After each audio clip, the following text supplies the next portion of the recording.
Hello, everybody. This is my second attempt at pushing through my latest screen recorded compilation. This time, another alphabetized list, A to Z, not every letter is covered, of actors that I admire, or really they're quite good looking as they got older. Yeah, from child actors to men, and one sports person. I was just reviewing what I uploaded, but privately before I published it. Sorry, before I clicked public to release it to the public, and yeah, YouTube has globally blocked that compilation. I can't be bothered trying to alter it or edit it in the way I've done it originally, but the major issue was I feel from the footage. So I've got footage of clips that the actors were in, either from television or film or both, and that's the issue. I would think, even though I'm narrating over the whole compilation, I thought that would eliminate the possibility of it getting blocked. But YouTube has copyrighted, well, not all of it, but enough that it can't be shown. It's saying it's been globally blocked and cannot be shown on YouTube.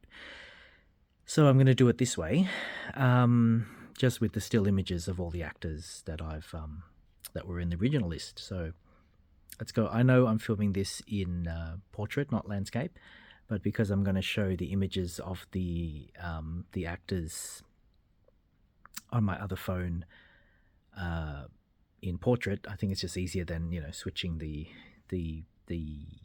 from landscape to portrait. And I really just want to focus on the images of the actors and not anything else in the background of my apartment.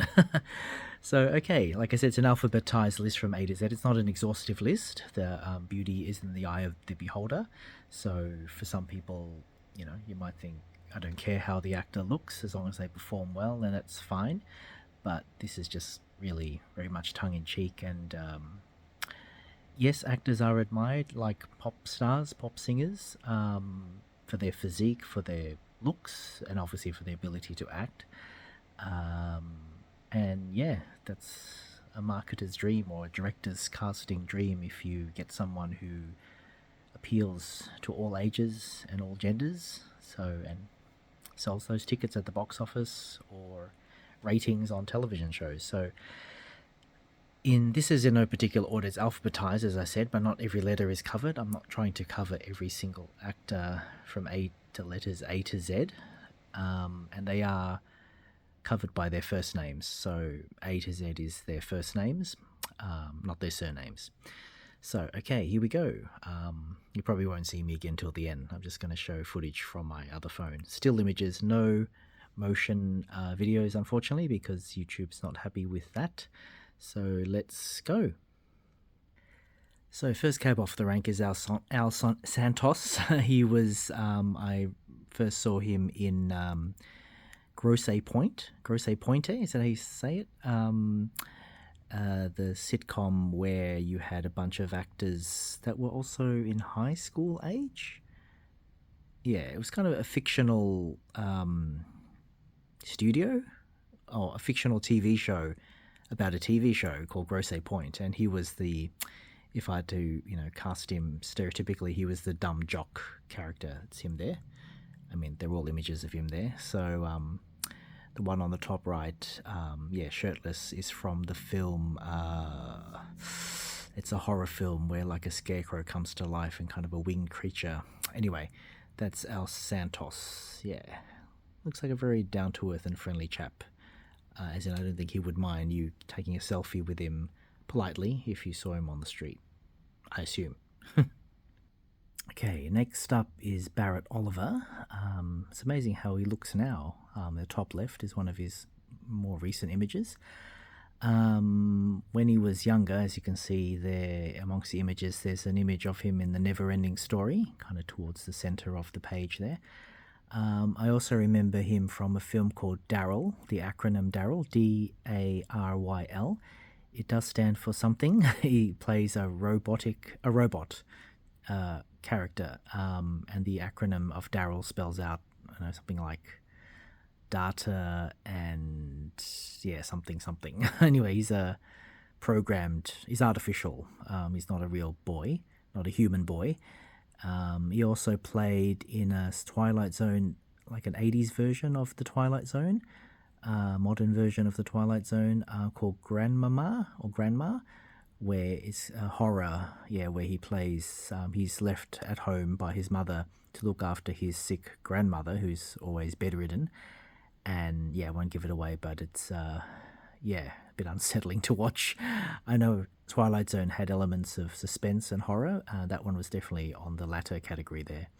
So that's Barrett Oliver. Okay, next up is Ben Silverstone. He plays in a queer, I knew him from the queer film Get Real. It's in the bottom left-hand kind of middle frame there. Get Real is an English film, British film, that the plot is basically he plays a high school student. I think it's it's a mixed school. There's boys and girls. So it's a co-ed school, co-ed private school, where he falls in love with another high school student who's not out. I don't know if we ever really get a definitive conclusion to his love interest, whether the other student is actually gay or bi or just experimenting. But not to give it away, but that's Ben Silverstone's character is a coming of age story, and where your hormones are raging and adolescence, probably the basis of many queer films. So wow, he's 45 years. He's 45 years old. He looked only, if I had to guess, in his 20s, or sometimes actors who are in their 30s play people who are meant to be teenagers. But how time flies. It's Ben Silverstone. So, flowing on from the film Get Real, Brad Gorton played the love interest of Ben Silverstone's character. Looks like he's an older high school student. Maybe there's 1 year apart. I can't quite remember. I haven't watched the film in many years, but it's a great film. Or maybe he just looks older because he's taller than him physically. Maybe they're the same year. But anyway, they go to the same school. And Ben Silverstone's character is infatuated with Brad Gorton's character. Not to give it away too much, but they do date and have an encounter. But then, there's issues with Brad's character, wanting to keep it a secret, where obviously, not obviously, Ben Silverstone's character would like, well, not necessarily for his whole school to know, his family to know, but he would like it to be a long-term relationship, but it's challenging because Brad doesn't feel that way. Anyway, so it's a very dramatic film. You can say it's cliched, but I enjoyed it, and it's a great film. If you're in the mood for a queer film, I would recommend Get Real. Brad Pitt, I'm not ashamed to say I'm just admiring him for his physique. I actually, tisk, have never seen any of his films in their entirety. So, for instance, his acclaimed film Fight Club, I've not seen. I haven't seen him in any of his filmography. Perhaps I've seen a film where he's a supporting character or actor, where it doesn't, he's not a lead in a film or TV show, but I've not seen him in his own film outright, as the lead actor. So, wow, he's 60 years old already. So, there you go. That's Brad Pitt. Okay, on to Charlie McDermott. I know him from the sitcom The Middle. At times, whether he felt uncomfortable, there were times when he was shirtless for, story effect, I'm sure. So he's nice to watch. Good-looking guy. I don't know what other roles he's been in since he was in that TV show. If I click on movies and TV shows there, that tab, I could find out, but this is not meant to be a super in-depth analysis. It's just like it is just a compilation. and yeah, just sharing with my audience the actors that have caught my eye over the years. So that's Charlie McDermott. Another fellow Charlie, Charlie Hunnam. I first knew him from the UK British queer series Queer as Folk. I think very progressive for the time, I believe. Very much adult themes, lots of sexual content, coarse language. But yeah, for many, I would say mostly young gay audience, maybe older audience as well, who still coming to terms with their sexuality. Yes, he plays. I think the media beat it up at the time very much so. Made a spotlight about his character being still in high school, maybe even being 16 or 17, just at the age of consent or just above it, or maybe just on the cusp of it. And yeah, he goes out to a nightclub or to his first gay nightclub scene, and he meets one of the other principal characters on the show, and they have an encounter. And yeah, I remember one of the headlines of an article was like, 16-year-old has gay sex on screen or something like that, making it really dramatic and kind of taboo, which is sad. It's just not what I think the producers were after. Yes, they might have wanted a reaction from the audience, whether it's a gay or heterosexual audience watching, but I can't speak from my own experience, but as in at that age, as a teenager, I think in many ways I thought I was asexual. Anyway, maybe I'll get into that in another video. But yeah, I was taught about the birds and the bees, but when it came to gay sexuality, that was a whole other level that was just over my head at that time. So I don't relate to his character in real life or real time, but yeah, that's Charlie Hunnam. He went on to play. I watched Pacific Rim, and he was one of the characters on that movie. So yeah, he has broken out beyond his TV role, and there it shows he's 44 years old. So again, how time flies. I would assume that many Batman fans would care to forget Batman and Robin, with George Clooney as Batman and Chris O'Donnell as Robin. But he didn't look too bad in that latex Robin outfit. And as you can see, he's 54 years old now.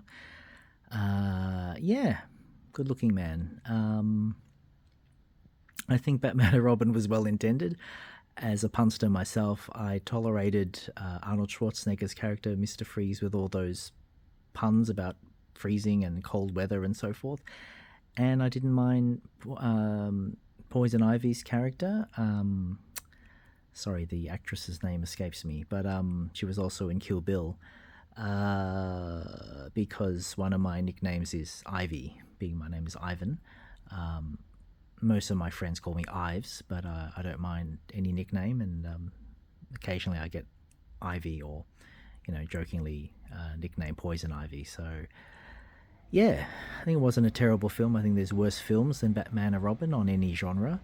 But, yeah, I would admit it's not a go-to film. If I go back and feel like watching one of the Batman films, Batman and Robin won't be on the top of the list. But, yeah, I think Chris O'Donnell did well in what he was given in the script and his on-screen time as Robin, Dick Grayson. Okay, by the way, you might want to make a coffee or tea or grab a wine, because I'm only at the letter C of my alphabetized list of actors. So this is Charlie Heaton. I know him from Stranger Things. I was recommended to see Stranger Things at the time when it, in real time when season 1 was beginning or about to begin, from a work colleague. My work colleague no longer works at my work. Brendan was his name. He went back to live in New Zealand, presumably to work as well. Yes, and Charlie Heaton is one of the principal actors in Stranger Things. So he looks a little bit like Harry Styles on the left there, especially with the hair. Yeah, that's Charlie Heaton. Next up is Devon Sawa, 46 years old already. He was in a film, is it America something? It's like, again, a coming of age film where he gets together with two of his buddies and they go hiking or something into the woods. Oh, I haven't really done much research on this, but yeah, Devon, yeah, continue to act. He's a Canadian actor there, as you can see in the little blurb at the bottom. Yeah, that's Devon, so I don't really have much more to say about him. Okay, next is Danny Pintaro. I purposely tried to get a mixture of photos here over the years of him. He started off as a child actor on the bottom left there on the sitcom Who's the Boss?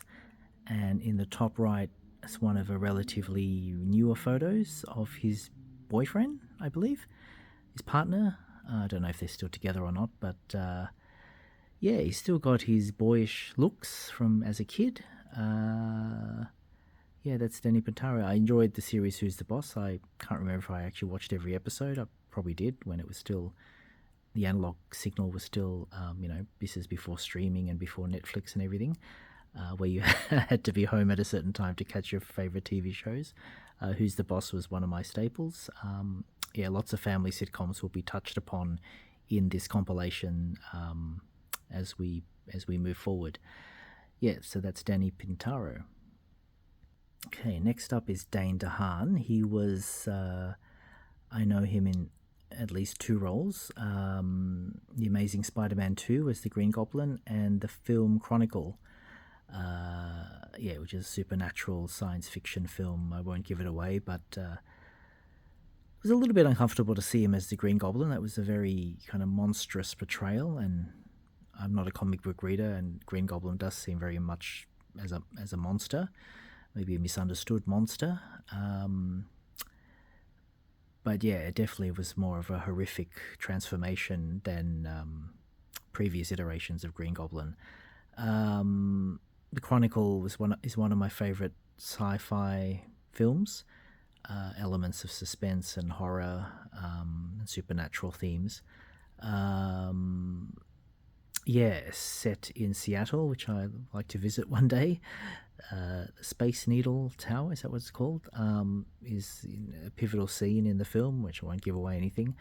But yeah, it makes me feel uncomfortable to watch Chronicle in some parts, but I will touch upon my uncomfortableness in some of the films that I will touch on in this compilation.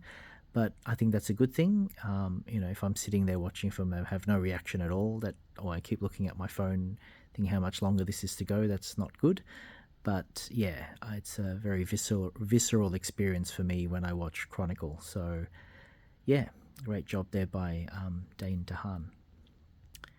Okay, so there's another actor I wanted to get sort of various shots of him as a kid to now. This has quite sentimental memories for me in his role in The Sixth Sense, playing opposite Bruce Willis.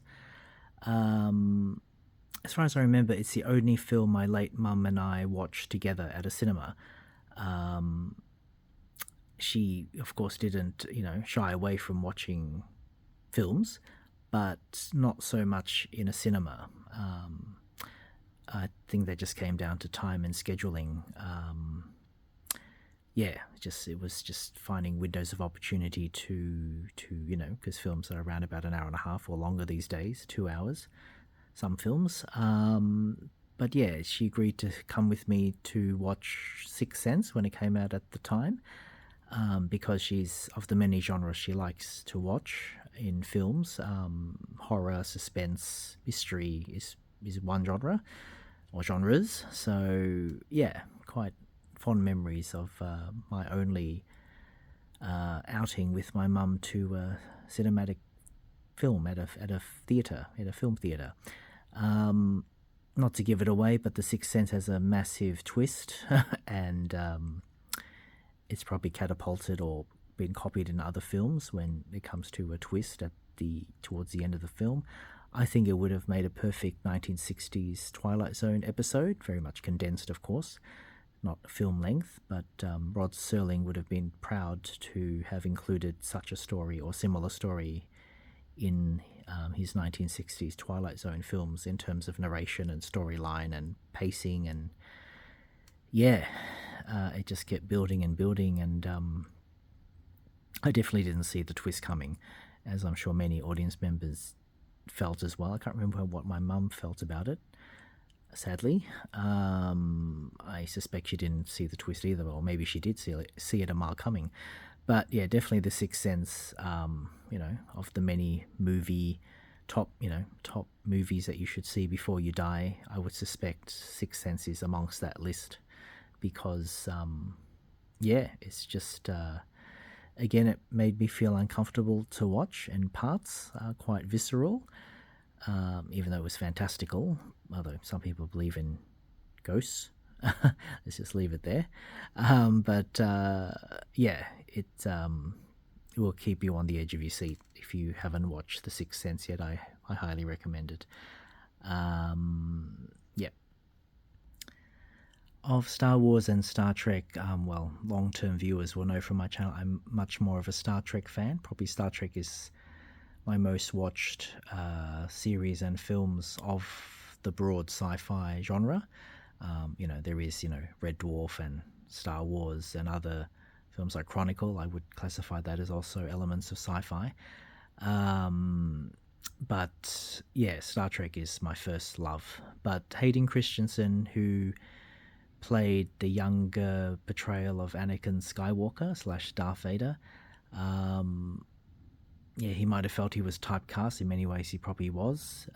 Some fans or even casual viewers like myself kind of feel indifferent to his role. I mean, he obviously brought dramatic flair to it, but not being fully invested in the Star Wars franchise, if this film was never made with the younger version of Darth Vader, I would have lost sleep over it. But it's part of the franchise. I've not watched any of the spin-off TV series that's on streaming services these days, like The Mandalorian, I think it's called, if I got that right. I think I did purchase, they were on sale. Sorry, I'm laughing. The other spin-off movies, focusing on particular characters. They were films in their own right. Not part of the, original 9 Star Wars principal films, if I can call it that. But the ones I mean, focusing on Skywalker and so forth, standalone films. Anyway, Hayden Christensen, 43 years old now. Again, time flies by for all of us. Time waits for no one. Jonathan Brandis, you were taken away from us too soon. Yes, you can see there from the blurb, he died on the 12th of November 2003. Apparently took his own life. Too young, way too young. I know him from Neverending Story and also Sequest DSV. Underrated sci-fi TV series. Heavily compared to Star Trek, in terms of a crew on a ship, a submarine type ship, with ranking similar to Star Trek of captains and lieutenants and ensigns and so forth. Very much an environmental message. You would see Jonathan Brandis's character on that show, dealing with the care and preservation of dolphins and tapping into their potential in terms of their intelligence. I think there were dolphins on the ship. Well, it was kind of a submarine, so they had like a bay area where dolphins could access. I don't know if they actually kept any captive dolphins, but dolphins could access the ship, I guess, through a portal, and they had a tank, where the dolphins could reside temporarily if they wanted to, or visit the ship. Or maybe one of the dolphins was part of the crew. Anyway, Jonathan Brandis, from what I could tell, suffering depression, and perhaps not getting as many acting roles, because when you're known as a child actor and youth is on your side, and when you're no longer so youthful and you grow older, some casting directors don't want to cast you anymore because they they remember you or want to tap into your youthful potential, and once you, yeah, no longer looking young or the age that they want in films, you're no longer hired. So I think there was a little bit of that as well. As far as I know, I'll never know the truth, of course. I'm only reading what is out there in the press and the media, but he definitely had potential to keep going if he was still with us today. And yeah, I enjoyed seeing him on the on-screen roles that I was familiar with. So rest in peace, Jonathan Brandis. So Justin Burfield, I know him from the Malcolm in the Middle sitcom. Malcolm being the middle child. Justin Burfield, the actor, played the older brother of Malcolm, and there was 3 sons in that show. So there was a younger son, obviously below Malcolm because he's the middle child, and Justin Burfield played his older brother.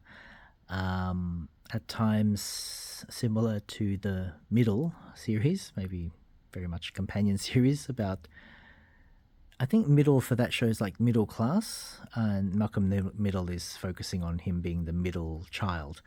There were times when Justin Burfield episodes had him shirtless, whether intentional or not, meaning, it might have been a prank where his shirt was ripped off, or all sorts of shenanigans that can happen on a sitcom and that you can write up about. I don't really remember watching every single episode of Malcolm in the Middle. Actually, at times I probably find it I got a bit fatigued, just because, the jokes are very similar. And yes, there was no doubt story arcs and trying to develop each character as much as you can on a sitcom. But, if you ask me what was one of his, outstanding storylines in the show, I can't even name one. But, yeah, that's Justin Burfield. So there we go. Jonathan Taylor Thomas, yes, for me, best known from his role, or one of his first television roles, as far as I know, in Home Improvement, playing across from Tim Allen, one of, again, 3 children format for a family sitcom, in this case 3 boys. He was the middle, again, coincidentally, the middle child. There was actor and character above him, his older brother, and he had a younger brother. Yes, 43 years old there. Just a side note, I love Tim Allen in the film Galaxy Quest, again being a sci-fi fan, and that was very much a homage and parody and spoof to Star Trek, and I, of many Star Trek fans, wished that was an actual Star Trek film. Star Trek has dipped into comedy over the years. There is comical elements, definitely a comedy in Star Trek The Voyage Home. Yeah, Star Trek 4, The Voyage Home. And there's obviously episodes peppered with comedy in many of the iterations of Star Trek since the 1960s Star Trek with William Shatner. Even in the 1960s series, there were elements of comedy. But the film Galaxy Quest, very much a take on Star Trek. Galaxy, Star, and Quest is Trek, so Star Trek Galaxy Quest. It would have been actually perfect if, will probably never be, I think it will never be, but if Star Trek, current management or production actually remade Galaxy Quest into Star Trek branded, like made everything, look Star Trek, and uniforms of Star Trek and props of Star Trek. Sorry, I got a text message about my Amex balance there. Yeah, I would watch it. I think Star Trek fan. I as a Star Trek fan, wish that Galaxy Quest was a Star Trek movie, in its own right. So yeah, well done to the producers of Galaxy Quest. And yeah, you might think that anyone could have played the captain on that show, but I think Tim Allen made a great captain. I had no qualms about him being the captain on Galaxy Quest. So yeah. Would have been interesting actually if they had a cameo of Jonathan Taylor Thomas on that show, on the film, as, I don't know, an ensign or something, or one of those red shirts in Star Trek where on an away mission they would get killed. Anyway, that's Jonathan Taylor Thomas. Okay, Jeremy Licht in my original compilation, which had clips from the show, where he was in Valerie. It was also known as the Hogan family. Well, the Hogan family was like Valerie is the mother. So I think I had two versions of the show, and they cast the mother twice or recast. Um, yeah, Jeremy Licht played one of the probably the youngest of the brothers. Again, I think they had three children, or at least two children in the show. Um, yes, if that was not globally blocked, that original compilation, I would have said that his name was in the opening credits. I was just expecting, when you see opening credits of that time, of the 80s and 90s, you'd have the image of the actual actor and their name, the actor's name underneath. But I didn't see that when I was recording it, so I thought that he wasn't credited, but he is. His name is credited, but it doesn't correspond necessarily with his face being when his name appears on screen. So yeah, that's Jeremy Licht. He's 53 already today. So I don't know what else he's done. Obviously, if I just click at the bottom there, we can find out more. But again, this is just very much just a snapshot of my favorite actors over the years, and especially family sitcoms. They're very much the staple, weren't they, of the day, of that time. Joseph Gordon-Levitt. Yes, what a range of acting ability there, and choices of roles. Yes, Third Rock from the Sun. That's probably one of his first TV roles, as far as I know. I wasn't a massive fan. I know it's very much science fiction based, with aliens living on Earth as humans or in human form. But yeah, I mean, it really didn't do much for me. I mean, if it happened to be on at the time, I'd watch it, but I wasn't going out of my way thinking, oh my gosh, I have to be home to watch Third Rock from the Sun. The film, though, the queer film that does stand out in my mind, and still to this day, I wouldn't necessarily go back and watch it. It's quite, again, one of those visceral films, difficult to watch at times, is the queer film Mysterious Skin, where he plays a prostitute, a male prostitute, a rent boy, as they might call it. I mean, as it's also known. Very powerful role, and amazing acting ability of his character in Mysterious Skin.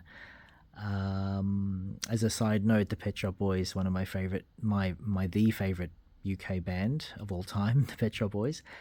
Their song Rent was at the time beat up by the media, saying, oh, is it about rent boys? Because it's called Rent. And if you listen to the song, the protagonist is, could be interpreted as having a sugar daddy, and the rent is being paid, because the chorus goes, I love you, you pay my rent. So yeah, media caught onto that and went with that. The Pet Shop Boys made a song about rent boys, but I don't think it was necessarily interpreted that way. I don't think the Pet Shop Boys meant it that way when they've been interviewed about it. It's more the relationship of having a richer, sugar daddy in essence. I take it that way, because if your partner can pay your rent, that means they have a lot of disposable income. Yes, it might result in sexual favors being returned, but yeah, rent is a major part of our budgets these days, or I know myself now paying off a mortgage. So, any sugar daddies out there? Okay, onward we go. James Marsden, for me, best known as Cyclops in the original, the first X-Men film on the big screen.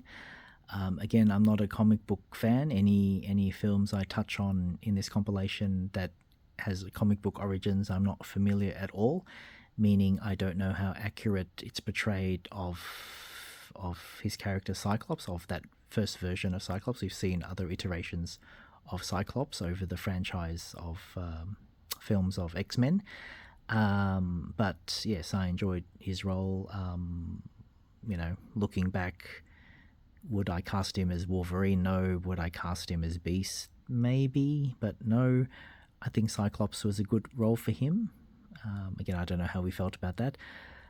Just the part about having that visor over his eyes reminds me of in Star Trek: The Next Generation, the character of LeVar Burton's character Geordie LaForge, when he wore that visor over his eyes for 7 seasons.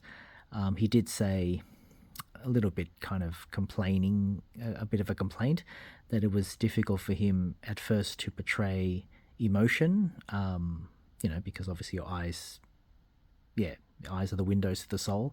Because you couldn't see his eyes most of the time, he had to find other ways to portray emotions or body language for his character. Those that are Star Trek fans know when the films were produced of Star Trek: The Next Gen, the 4 films, he got implants into his eyes and he didn't have to wear the visor. And there were episodes along the way of Star Trek: The Next Generation series where at times you saw him remove the visor for whatever reason, such as in a Q episode where when Will Riker was endowed with Q powers, he gave Geordie normal sight, but Geordie refused because he didn't like the person he would have to thank, which was Q. So we did see him without the visor, but most times he wore that over his eyes. And James Marsden playing Cyclops had to wear a visor of some sort because, as you know, without it, when he opens his eyes, beams of destructive rays come out of it. So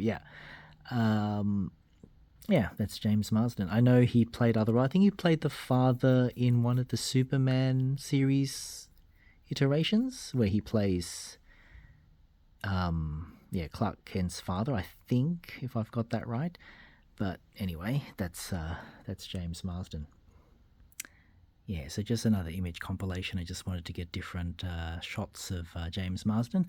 I know him best from Spider-Man 3, the Tobey Maguire trilogy, as the Green Goblin, or the son of the Green Goblin.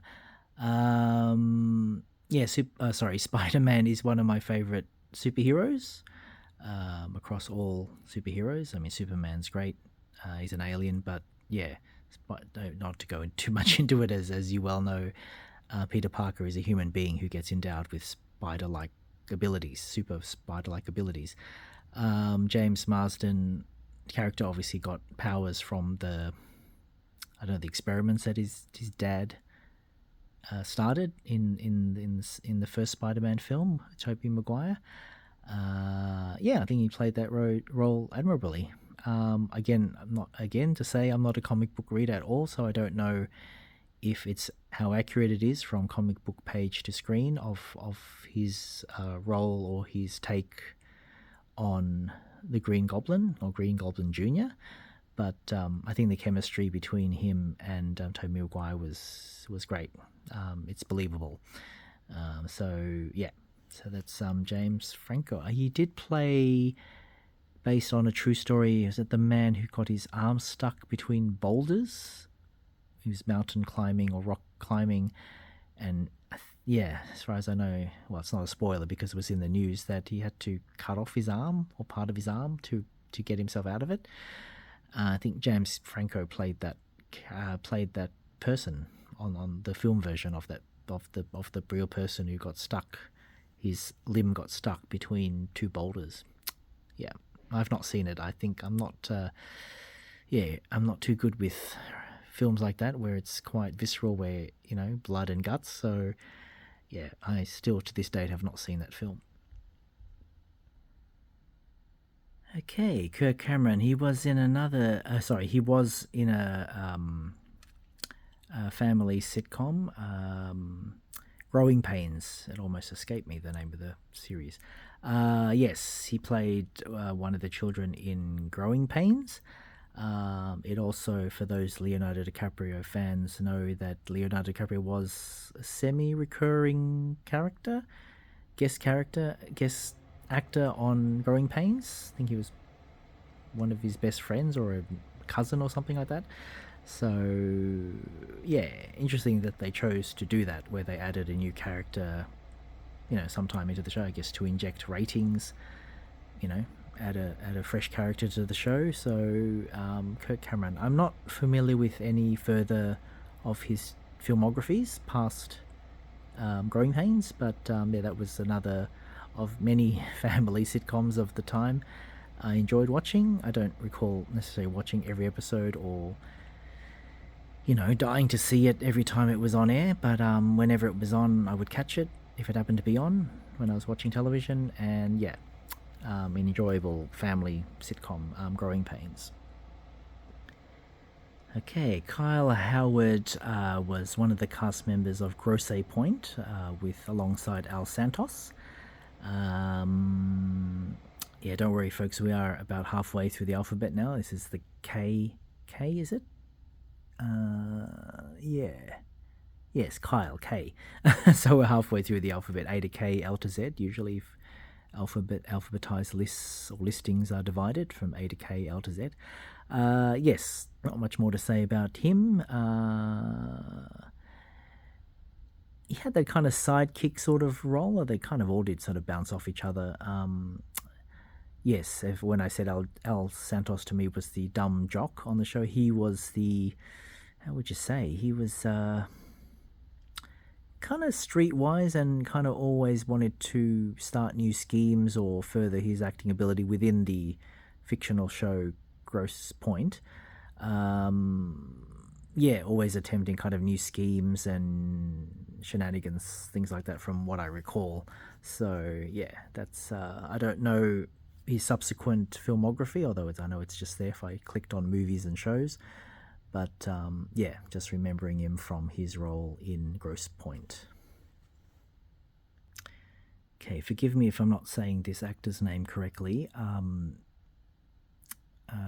Kostja Ullmann. He's a German actor. The film he's, for me, most famous for is there in the German version, Sommerstrom, which translates as Summer Storm. He played one of the gay rowing team members that went up against a straight rowing team and also a women's rowing team in the film Summer Storm. He's tangled up in a love interest in the film. Actually, maybe a couple of love interests. No, one. No, actually two. Not to give it away, but yeah, he's dealing with his sexuality in the film. It was one of the films Summer Storm I watched during the 2005 Melbourne Queer Film Festival. Sadly, I noticed that's one of the last times I've seen a queer film on the big screen, despite the Melbourne Queer Film Festival continuing on as we speak to date, and the 2024 Melbourne Queer Film Festival is about to start, I believe. It's coming up either sometime in October or November, I should know this. But yeah, I mean, it's not that I don't want to watch any more queer films, but again, maybe that sensation of fatigue. I mean, how many storylines, respectfully, can you do in any genre, really, especially the superhero franchise? You think how many, MCU keep pumping out phase, 1647, but really, all superhero storylines have really been exhausted. And I'd imagine in the queer community too. It's great. Obviously, I don't want queer films to I don't want queer films to stop being made, but yeah, as long as they keep them fresh and interesting. But yeah, I've just felt a bit blasé about watching queer films on the big screen. I still collect queer films on DVD, and I've got Summer Storm on DVD.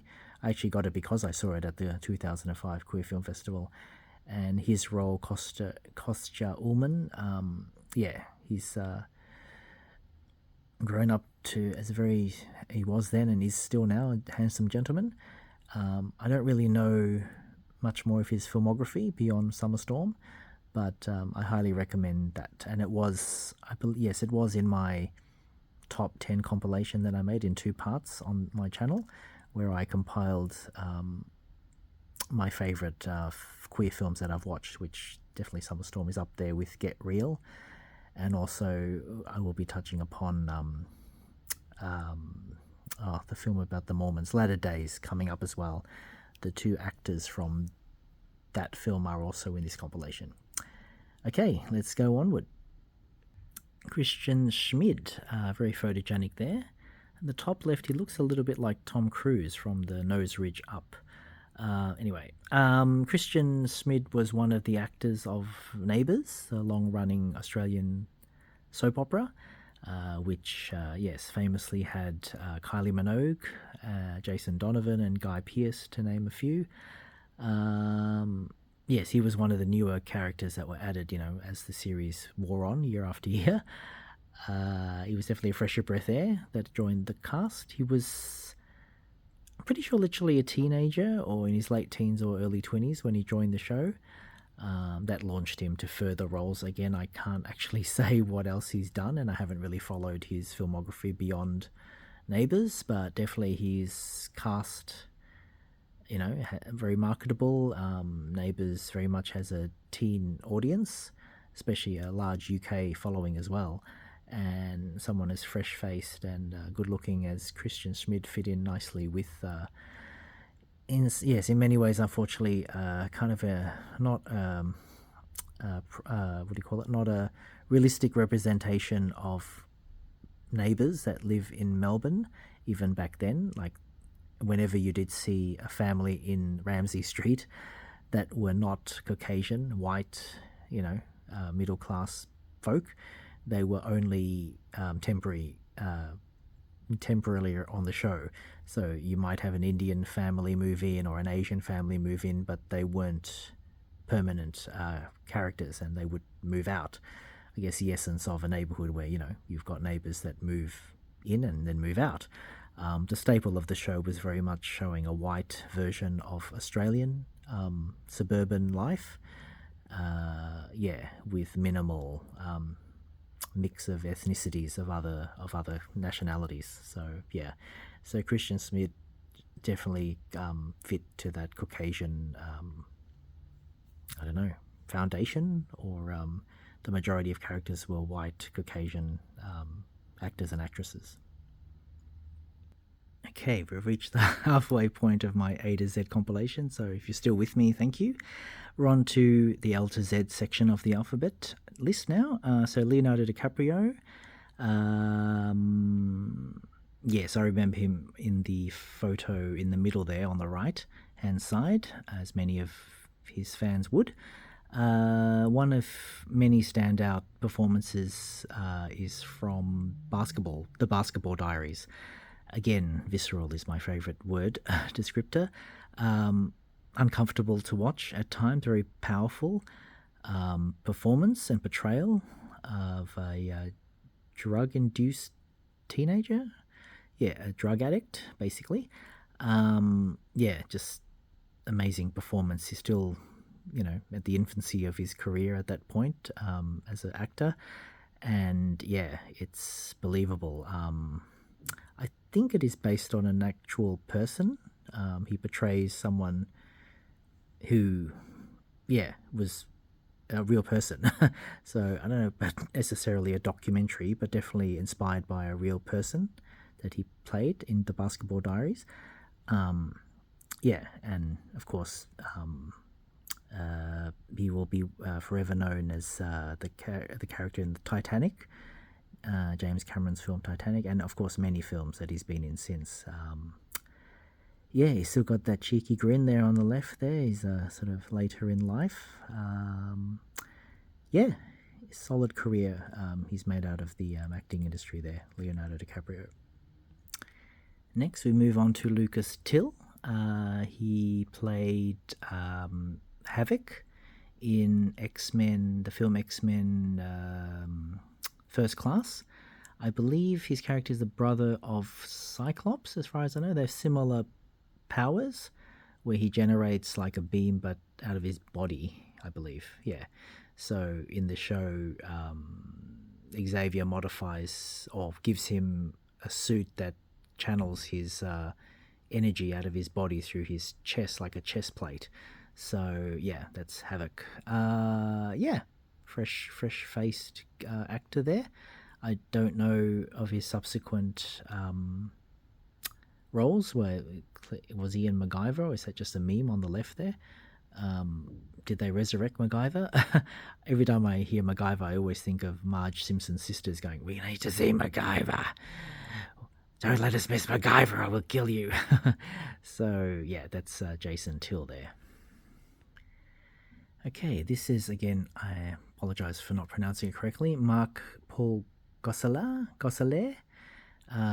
He's, for me, best known in the TV comedy series Saved by the Bell.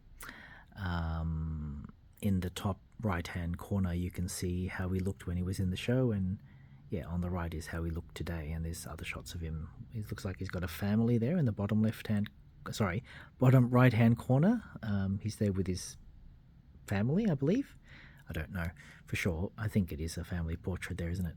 Yeah, that's really all I know of Mark Paul Gosselaar's acting career.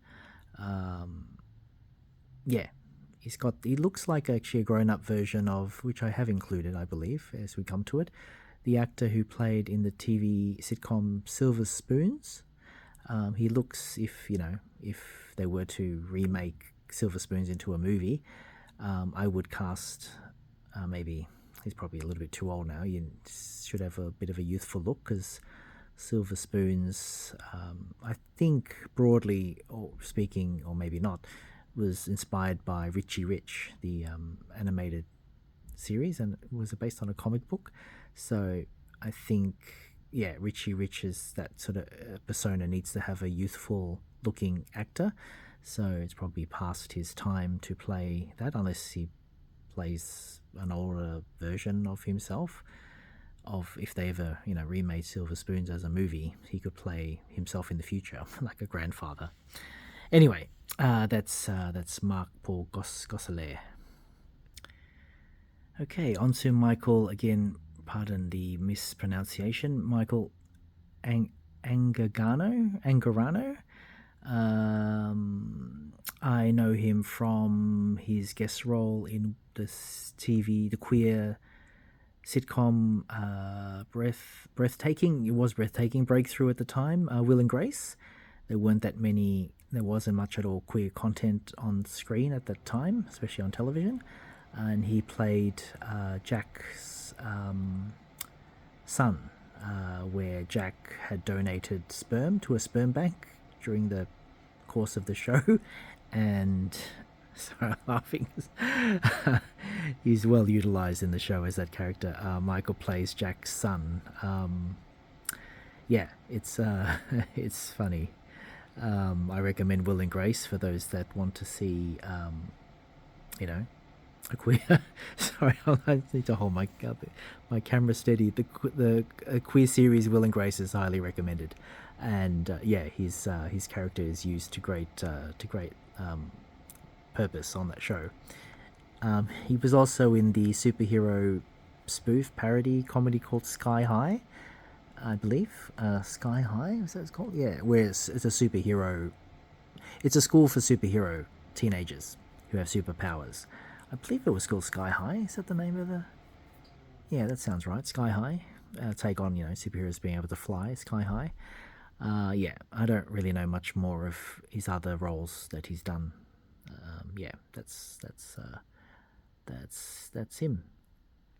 Okay, we're almost there. We're into the letter N now. N actors. And again, not every letter of the alphabet is covered. So, Nicholas Hoult, yes, he started off, broke through our screens with About a Boy, in the film About a Boy, playing alongside Hugh Grant.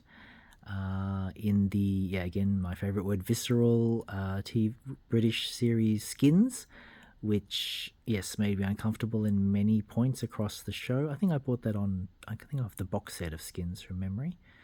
And yes, he was Beast in X-Men First Class. Yeah, versatile actor, trying not to be pigeonholed, and why would you? So he's always, I believe he's always tried to, as all actors would, and actresses, to perform in diverse roles. Why try to reinvent the wheel? Yes, handsome chap, and yeah, I haven't really, sought out his other filmographies, but he's made a solid acting career for himself. On to, again, pardon the pronunciation, Noah Snapchat. Look how baby face he looks there in the top left photo. Yes, I know him from Stranger Things, another cast member from that successful TV series. I wonder if they'll ever make it into a film. That would be epic. Yes, he was also in Ghostbusters, I believe. Was it Ghostbusters Frozen Empire? And the one before that? Yeah, I'm pretty sure he was in that as well. Please correct me if I'm wrong. Yeah, so that's Noah Schnapp. Yeah, not much more to say there. Stay with me, people. We're into the R-lettered actors now, starting with Ricky Schroder. Look at him there in the red jumper. Oh, it looks like he won some sort of award there, in the top right corner. Yes, I've touched on, speaking of Silver Spoons, and that's the TV show I know him from, the sitcom. I don't really know what else he's played. Does he play? I think they did a remake of The Dukes of Hazzard, and I think he played the blonde character, or the two boys of the two Hazzard boys from Hazzard County. Yes, I think he was cast as one of those boys. I think my filmography so bad. But I gotta say, look at him again with the red shirt. He's probably thinking, how come I'm dressed so daggily? Anyway, that's Ricky Schroder. Okay, in the original compilation that was globally blocked from YouTube now, I think I might have forgotten to include River Phoenix. Anyway, in my haste to, screen record. I won't forget him now. Yes, so River Phoenix, yes, rest in peace, River. I imagine if he was still around today, or he didn't die, he could play, if they did or maybe have they done a movie version of Nirvana as a tribute to Kurt Cobain, I'm not sure, but with his long locks there, like the one in the middle, with the kind of is it like a jeans type shirt he's wearing, denim shirt, I would easily cast him as Kurt Cobain. Yes, he was in Stand By Me. That's where I first knew him, alongside Will Wheaton, which I will touch on in the W section of this list. Yeah, Stand By Me, it's got to be, again, if, in those many compilations such as, music you should hear before you die, books you should read before you die, films you should watch before you die, definitely Stand By Me. It was based on a book, wasn't it, I believe? Yes, River Phoenix's role in that film was epic, as all the other cast members were. So, yes, rest in peace, River Phoenix. At a glance, Rob Lowe could be the love child between between Donny Osmond and the actor who played Will in Will and Grace. Sorry, his name escapes me. But yeah, his chiseled features, especially his jawline, reminds me of Donny Osmond and the actor who played as Will. Sorry, I've forgotten your name. Maybe I should look it up just a second.